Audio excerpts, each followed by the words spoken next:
Uh, Greetings of the day, everyone. Thank you for joining us today.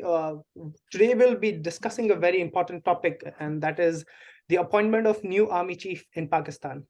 No other appointment in Pakistan makes as provokes as many opinions and discussions as the appointment of army chief in Pakistan.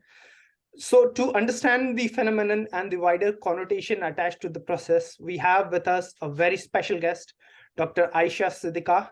She's joining us from London. She's a renowned scholar on Pakistan Army, and she has written the famous book called Military Inc. Currently, she is working as a research associate with the South Asia Institute of the School for Oriental and African Studies, University of London. Thank you, ma'am. Thank you for your time. And so, ma'am, my first question is, how do you see the appointment of the new army chief amidst this whole controversy, particularly created by the former Prime Minister Imran Khan? Right. Firstly, thank you for inviting me. Then let me quickly answer your question. I think there are two ways of looking at this appointment. Firstly, because, well, in three ways. I mean, it's exciting that General Asim Munir is there. Also, because General Bajwa is now gone. I mean, I don't see any sense in a general getting an extension. Uh, you know, all generals are qualified, especially who make it to the position of a 3-star, and out of the 3-star, one of them is selected and made a 4-star. So I think after 3 years, there should be a system of Pakistan Army, and the government should stick to the system of replacing a 4-star every 3 years. So that way it's exciting, good and exciting. Now the other two ways is, one is look at it very tactically, which is the day to day in relation to day to day politics. The reason it generated all that excitement is because uh, Imran Khan believes that General Asim Munir is not pro him. I mean, he is supposedly the general who, as head of the ISI, went to the then Prime Minister Imran Khan, and told him about wrongdoings by the First Lady, which is Imran Khan's wife, Bushra Bibi. And that, I believe, and that's popularly known as one of the reasons that Imran Khan didn't want him around, and so General Bajwa removed him. But there is also a deeper thing, that there was also something else cooking between Imran Khan and General Faiz Hamid, who was more ambitious, who wanted to get rid of Asim Munir, come there himself as chief of ISI, and then help Imran Khan with his political career. Nawaz Sharif and the Pakistan Muslim League, Nawaz on the other hand, definitely didn't want Faiz Hamid, but they wanted a general who was clear-headed about pushing back Imran Khan and not supporting him. All this discussion you may have heard, many in India may have heard about neutrality, Imran accusing military of being neutral. Now, that neutrality meant, PMLN didn't want that neutrality. They wanted somebody who's as committed to pushing back Imran Khan as they were. So that's why, this interest in General Asim Munir. But finally, and I think more importantly, there is this larger debate of why this huge interest in the man at the top of the army. And the reason is, I mean, this goes back to 19 to the 1980s, when General Ziaul Haq made this change in the 1973 Constitution, which is popularly known as Article 58 2B, making the president more powerful than the prime minister. Pakistan's constitutional system, like India's, is, it's a parliamentary form of democracy. So he empowered the president more, and then and that's when the whole debate twisted in the political circles of selecting the right army chief who would not rock the boat, the political boat. So, it goes back to the 1980s. So, 1997, although Nawaz Sharif, got together with Benazir Bhutto, who had headed the Pakistan People's Party, and they revoked that controversial article from the 73 Constitution. But it did kind of bring that twist in Pakistan's politics. Indeed, ma'am. Before I talk about Asim Munir, you mentioned about Bajwa. So I'll just take back to his actions. Before retiring in the public sphere, he was saying that he'll pack his bag and go back home and he will not take another extension. But we saw some reports that he was playing both Imran Khan and Noon League, the PDM government. He was trying to get an extension for himself, or at least get someone appointed of his choice. But that did not happen. So, how do you evaluate his legacy of 10 years of tenure, and what are your conclusions? What are the major takeaways from his tenure as the chief? It's a very sad tenure. Uh, I mean, he never has an army chief been abused to this level as Bajwa. He really overexposed the army, to criticism. So that's one. And in fact, because of his politics, the army also got divided internally. I mean, a lot of the battle that you see at the moment is because there are people within the army who don't want um Imran Khan to go. So all of that politics is because of him. And I think that, we always say, refer to Imran as Im the Dim, as somebody you can't understand. But I think a similar thing can be said about General Bajwa's politics. What you see in terms of, what is popularly, known as Imran Khan's bad foreign policy was actually General Bajwa's foreign policy. He, despite being a man at the top, he had very little understanding of foreign, I think I would say, foreign relations, poor understanding of it. And despite that, he read reports, he saw the situation. I mean, for instance, I was talking to Afrasiab Khatak, who's one of the politicians and from Pashtun politicians, and who has a very good grip of history. I mean, he said that he had met Bajwa, and he says that Bajwa reads, he understands things. Yet, despite this understanding, the policy on Afghanistan did not change, which indicates that General Bajwa, one of his legacies is his inability to control things. And despite that, I mean, why would a general really prolong their stay? Because they believe that they are capable of doing things which need to be done. Yet nothing was achieved, except for controversy. Indeed, ma'am. So, ma'am, I'll just come to Asim Munir. We saw his appointment. After that, we saw a lot of comments and opinions about his character and what kind of man he would be. We saw the Shuja Nawaz chapter and his comments and getting viral. So, in my question is, how do you assess his personality? A, and B, how do you see him handling the challenges in front of him? Can he take Pakistan to some kind of normalcy? All right. General Asim Munir, and the comment by Shuja Nawaz. I think it's important to uh, point out also that Shuja Nawaz based his comment in his book on a very flawed interpretation of an article. In fact, the writer of the article, Kamar Khuldoon Shahid, pointed out that the dates that were mentioned were not correctly noted by Shuja Nawaz, and therefore it creates a hole in Shojad Nawaz's book and his, and his narrative, rather than Asim Munir.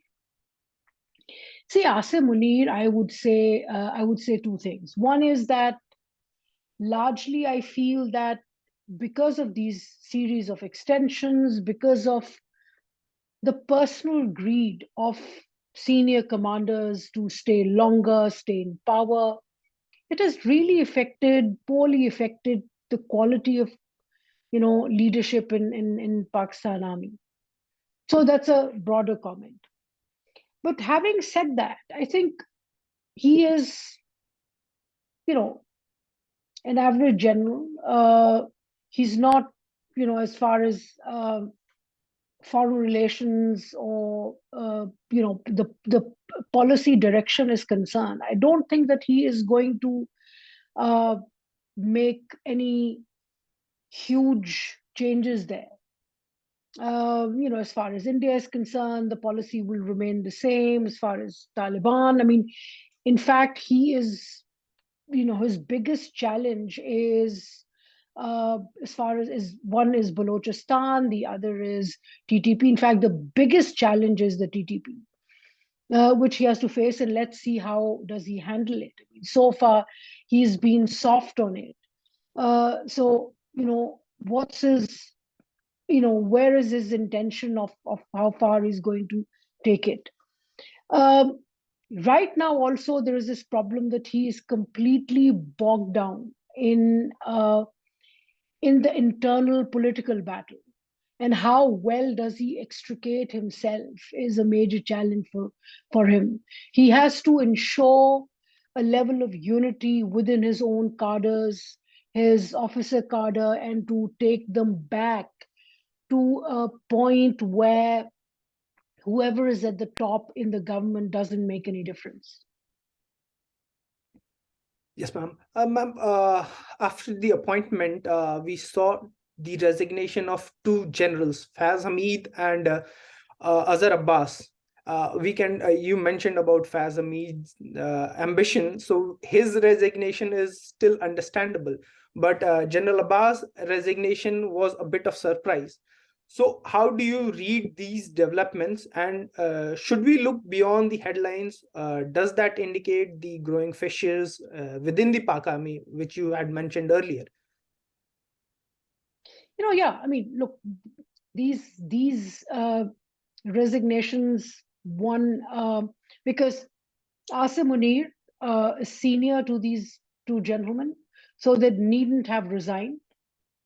Faiz Hamid definitely resigned, because if he hadn't resigned, he would have had to be brought back into the GHQ to, and the general to keep a watch on him. So, it was I think it's a better option for Asim Munir that Faiz Hamid resigned. Now, Azhar Abbas, possibly because Azhar Abbas was also part of, this internal divide, because, there were ambitions. I mean, Azhar Abbas was equally supported by some elements within the army, and in the especially in the last months, there was a vicious battle uh, to reach that position, and so therefore, so that friction. And I think there were a lot of people in the officers in the army who supported Azhar Abbas, and probably he was unhappy, and therefore he left. But it could also be, I don't know, but I'm kind of guessing that could also be that he also had a hand in this, um, you know, this in he was part of those fissures that were being created inside the army. Yes, ma'am. So, ma'am, you mentioned about TTP, and TTP is back and is hurting Pakistan. The army initially tried to cut some kind of deal with them, initiated the peace talk, but TTP used it as a cover to expand and revive itself. And I think last week, maybe the week before, they announced the dead of the ceasefire. And Right. but we have seen the army being very soft on TTP. Even during General Bajwa's time, they did not carry out any operations. So how do you see, particularly they are getting the support of the Taliban in Afghanistan. So how do you see Pak Army going further in tackling TTP menace? And will Asim Munir go on the offensive, or will he keep being soft on TTP? Okay. Important to clear, I don't think that it's that the Taliban want to engage in a war with Pakistan, because Pakistan remains its biggest supporter. But I think it's the TTP. And TTP, because Haqqani, in relation to rest of the Taliban, uh, has kind of, I mean, his credibility got questioned because of the recent killing of Ayman al-Zawahiri. So there are these internal discords within the Taliban. But because of that, he's unable somehow to control the Taliban, the TTP, from attacking Pakistan. Uh, I think this is an issue the which Pakistan army would like to resolve, uh, through a dialogue, not through a lot of fight. Which is why, because see, it opens them up to greater conflict and friction, which they may not be able to handle. That's the concern. But I think increasingly there are lesser options for Asim Munir, and Asim Munir would have to respond. The question is two-some. Is he going to take American help, as has been offered recently? And of course, there's always that route. Or he would do it on his own, which he can. Um, Basically, strike inside Afghan territory, teach them a lesson, come back. Short and swift kind of operations, not kind of a try to avoid a long, protracted conflict. Constantly be talking, but also talking to both. I mean, but initiate attacks, get into a dialogue, you know, stance, also talk to the Taliban. I would assume that involving the Americans would create even greater complications for Pakistan. You mentioned about Pakistan being the biggest backer of Taliban. But if we look at the recent trend, the relationship between Pakistan and Taliban is on downhill. So, how do you assess the current situation, and what are the major factors that has led to the current situation? That's your assessment, that there is a downhill trajectory. Haqqani network, Pakistan continues to support. And also, even with the Kandhari group, Mullah Yaqub and rest of them, there is communication. I mean, there is no indication. I mean, just because, for example, India has gone and established links with the Taliban, or they're talking to Taliban are talking to India, does not necessarily mean that Pakistan Taliban relations are downhill. Problems are there, of course, but it's not downhill. I mean, I'm not going to say that something has really erupted.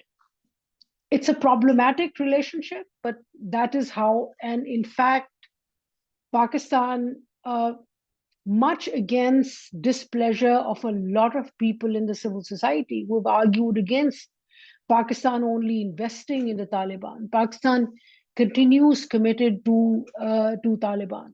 It's a strategic asset, will remains, and it remains that way.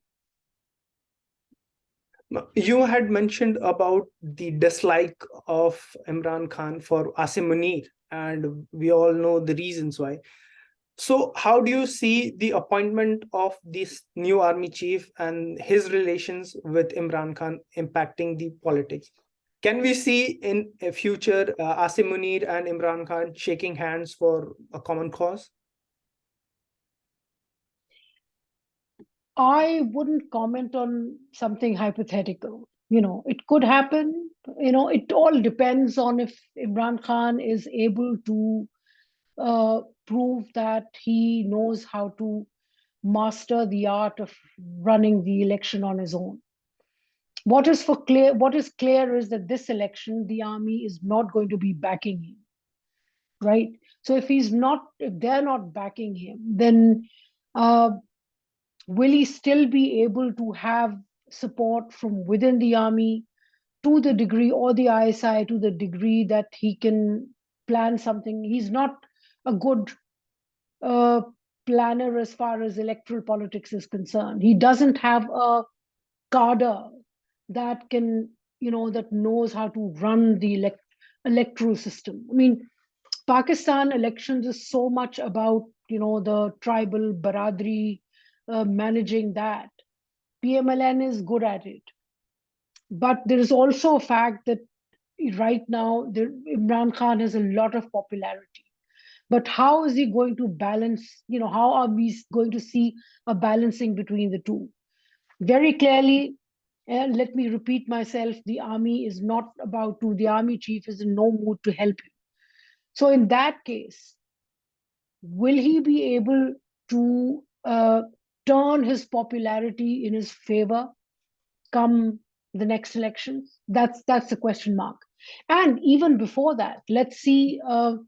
Let's wait for January, because January, I think there is a hearing in the court. Uh, it could well be that they disqualify him. So what happens then? What will happen to his popularity? Will we see more chaos? So there are a lot of question marks. Indeed, ma'am. So this brings to my last question. After the ousting of former dictator Pervez Musharraf, we saw army taking a bit of backseat. But since the arrival of Imran Khan, we saw different kind of avatar of Pakistan army. They were controlling the operations and functioning of the government from behind the scene, and the system was popularly known as hybrid regime. So, ma'am, how do you see the impact of that hybrid regime on civil neutral relations? And will army avoid taking over, or will it continue with this hybrid regime, or will it come up with a new setup to govern Pakistan? Well, okay. After Pervez Musharraf, the change was that the military started to, instead of uh, taking interest in control of government, it began to look at control of governance. So that meant that, earlier on, governments were booted out, not voted out. But the change that happened was that parliaments started to be voted out instead of booted out. So that, relative stability, we saw that relative stability. But that came hand in hand with instability of the government itself. Governments remained unstable because if you look from 2008 till 2022, what you see is that every every government has had two prime ministers. So Yusuf Raza Gilani sworn in as prime minister in 2008, but had to change Raja Parvez Ashraf. Parliament allowed to complete its term, but not the prime minister. Same thing with PMLN 2013. Nawaz Sharif not allowed to complete Shahid Khaqan Abbasi. Same thing happened 2018 Imran Khan, and we saw the change. Uh, Now, in each of the cases, judiciary was used. So remember that factor. But the other thing which happened, I think, is important to note, is that military enhanced its role in overall strategic decision making, dating back to 2013, not 2018. For example, 2013, you know, uh, Nawaz Sharif government gave changed the way national security decisions were made. There was a National Security Committee, which was a continuation of Pervez Musharraf's National Security Council that was made. And so the Cabinet Committee of Defense was made redundant. So that was one. The other was in a number of departments, military kind of created space for itself, and that space was allowed by the Nawaz Sharif government.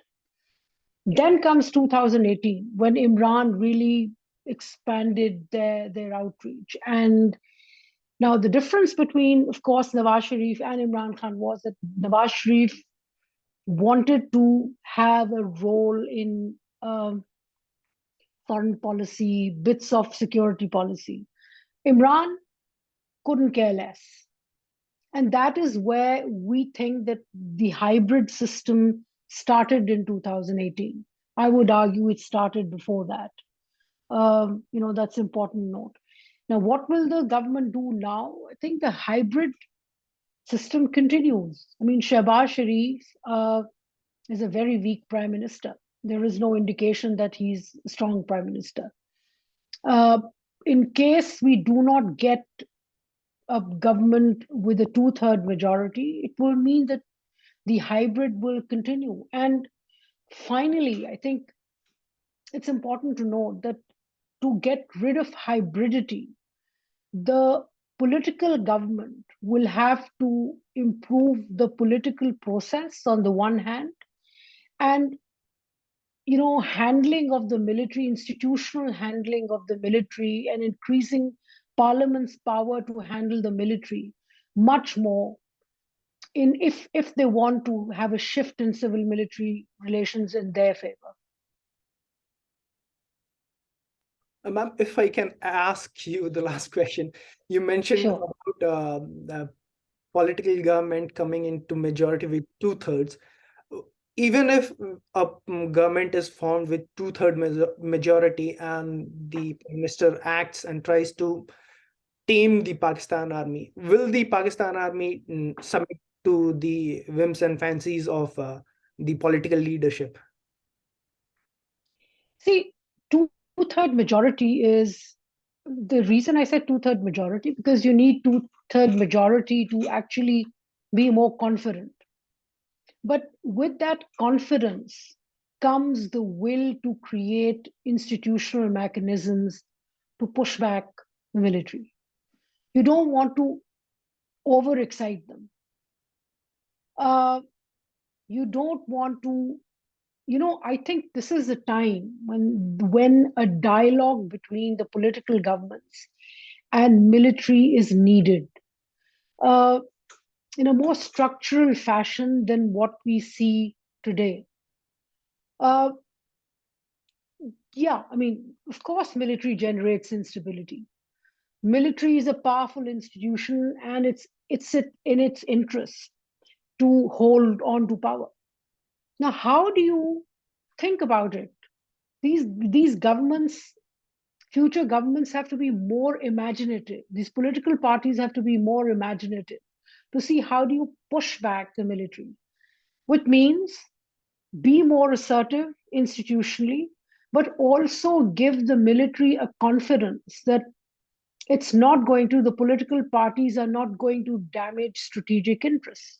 So, for example, even if it means changing policy on India, right? There has to be greater dialogue. You can't just do some snap decision and say, this is how it's going to be. No. I think there's far more dialogue, which means the process itself will become very slow, of improving relations. But this is how it's going to be. Indeed, ma'am. Ma'am, thank you so much for your time. I would like to extend our greatest warm welcome on behalf of my team, the India Futures. And we hope to have you again on our platform, and wish you a very happy new year, ma'am. Thank you. Same to you. Thank you.